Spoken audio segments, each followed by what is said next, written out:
ডালে কৃষ্ণ, পাতায় হরি, সরে বছর কৃষ্ণ, তুলসী তুলি। দাঁড়ান প্রভুজি দাঁড়ান, আপনি কি মন্ত্র বলে পাতা তুলছেন? শাস্ত্রে পাতা তোলার বিষয়ে একটি সঠিক মন্ত্র আছে, সেই মন্ত্রটি বলে আমি সঠিক নিয়মে কিভাবে পাতা তুলতে হয় দেখাবো আপনাকে। প্রথমে বলি, স্নান করে শুদ্ধ শুকনো কাপড় পরে খালি পায়ে তুলসী দেবীর কাছে এরকম ভাবে বসে তুলসী দেবীর প্রণাম মন্ত্র বলে প্রণাম করবেন। তারপর এই তুলসী চয়ন মন্ত্রটি বলবেন, ওং তুলস্যমিত জন্মাসি সদা তং কেশব প্রিয়া কেশবার্থে চিনোমি ত্বাং বরদা ভব শোভনে।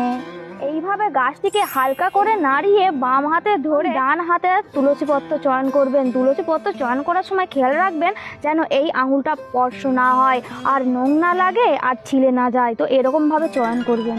আপনারা প্রভুজির মতো বিভিন্ন লোকের ভিডিও দেখে ওই মন্ত্রটি না বলে আমি স্বাস্থ্যসম্মত এই মন্ত্রটি বললাম এটি বলবেন। তুলসী পাতা তোলা হয়ে গেলে আপনারা তুলসী দেবীর কাছে ক্ষমা প্রার্থনা করে নেবেন। হরে কৃষ্ণ।